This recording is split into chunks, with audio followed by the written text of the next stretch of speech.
everyone, and welcome back to Financial Podcast. I'm your host, Olivia. Today, we're diving deep into the recent performance and outlook of Snowflake Inc., ticker symbol SNO, drawing on the latest information from their investor presentation and recent market analysis. Before we jump into the details of Snowflake's financial performance and what analysts are saying, I want to take a moment to ask for your support.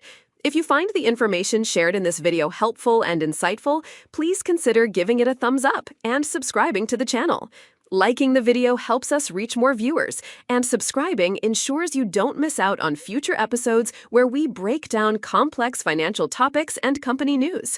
Your support is truly appreciated and helps us continue to create valuable content for you. Now, let's get into it.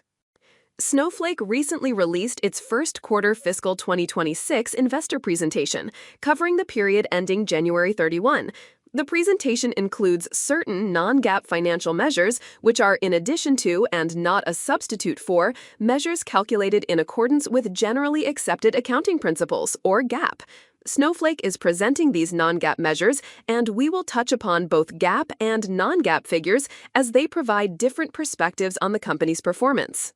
Looking at the financial highlights for Q1 FY26, Snowflake reported product revenue of $996.8 million. This represents a year-over-year product revenue growth of 26%. Adjusting for the leap year effect, the year-over-year product revenue growth was even stronger at 28%. Total revenue for the quarter reached $1.04 billion, also a 26% increase compared to the previous year.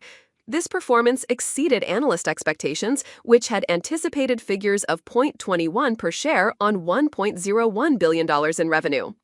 In terms of profitability, the non-GAAP adjusted net income for Q1 FY26 was $87.3 million, resulting in $0.24 per share. This is an increase from $52.2 million or $0.14 per share in the year-ago quarter and was well ahead of projections. Non-GAAP net income attributable to Snowflake Inc. for Q1 FY26 was $87.285 million or $0.24 per diluted share. Looking at GAAP figures, Snowflake reported a net loss of $429.952 million for the first quarter of fiscal 2026. The GAAP net loss attributable to Snowflake Inc. was $430.092 million or $1.29 per share. This GAAP net loss in Q1 FY26 was larger than the net loss of $318 million during the same period a year earlier, which was $317.816 million or $0.95 per share. The difference between GAAP and non-GAAP results is significantly impacted by adjustments such as stock-based compensation-related charges, which were $408.72 million in Q1 FY26. Snowflake operates on a usage-based revenue model. This model has its pros and cons. A significant advantage is that revenue is aligned with customers' usage. Customers don't pay for shelfware, meaning they only pay for the services they consume. Also, variable consumption creates upside for renewal cycles. However, a consideration is that revenue is variable based on customer usage, and performance improvements inherently reduce customer costs. Bookings represent a contractual minimum, but payment terms are evolving. Several key metrics highlight Snowflake's continued growth and customer engagement. The company's net revenue retention rate was 124% for Q1 FY26. This rate suggests strong expansion with existing customers and that all existing customers were retained while new customers were onboarded. Over the past 5 quarters, from Q1 FY25 to Q1 FY26, the net revenue retention rate has slightly decreased from 129% to 124%. Remaining performance obligations, or RPO, represents contracted future revenue that has not yet been recognized. Snowflake's RPO totaled $6.687 billion as of Q1 FY26, up 34% from a year ago. This backlog signals potential future growth opportunities. About 50% of the Q1 FY26 RPO is expected to be recognized as revenue in the next 12 months. Snowflake continues to expand its customer base. As of Q1 FY26, the company had a total of 11,578 customers. A subset of these are Forbes Global 2000 customers, totaling 754 in Q1 FY26, representing 4% year-over-year growth.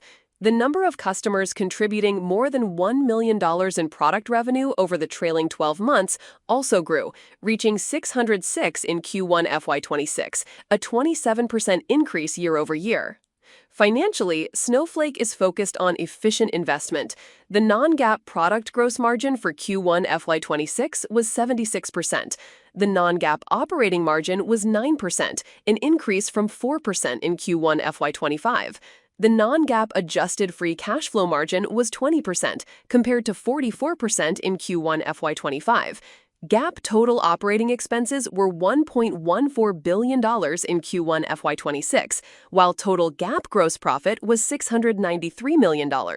Non-GAAP total operating expenses were significantly lower at $660 million and $466,000 in Q1 FY26, representing 63% of revenue. The non-GAAP operating income for Q1 FY26 was $91.658 million. The GAAP operating loss was $447 million and $25,000 in Q1 FY26.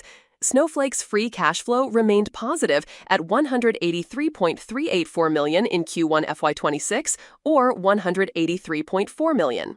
Snowflake's financial strength is further supported by metrics like an Altman Z-score of 5.17 and a Benish M-score of -3.89, indicating it is unlikely to be a manipulator. However, the company does have a negative price-to-earnings (PE) ratio, suggesting it's not currently profitable on a GAAP basis. The price-to-book ratio of 22.11 is near a 3-year high, and the price-to-sales ratio of 16.63 is close to its 1-year high.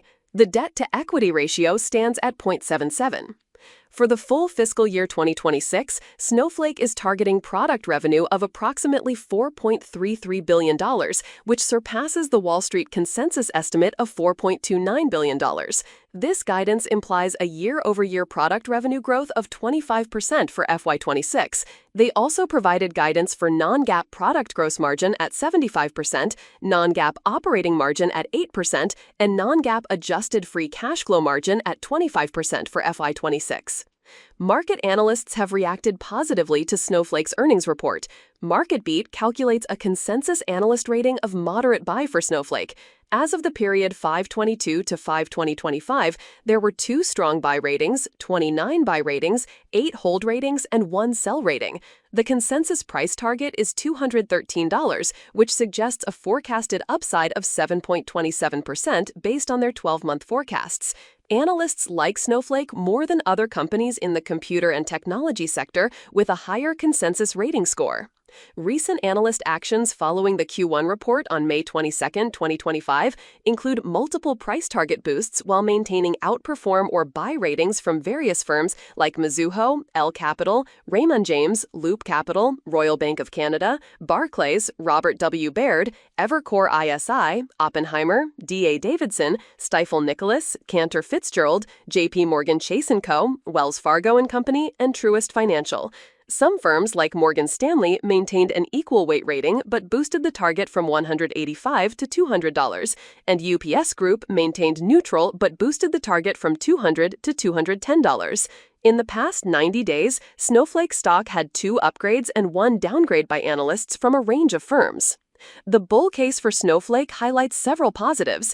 The stock price has seen a recent increase in trading activity, potentially indicating positive market sentiment.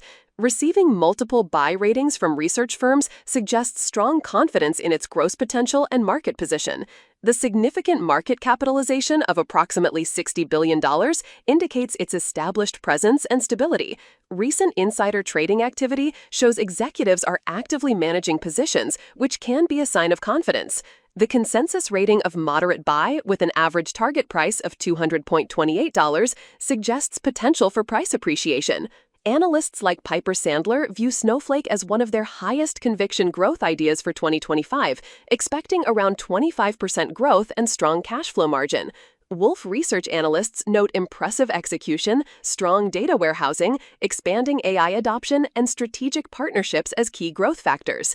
Goldman Sachs analysts are positive about Snowflake evolving into a complete data system and maintaining mid-20% growth and strong cash flow. On the other hand, the bear case presents some concerns.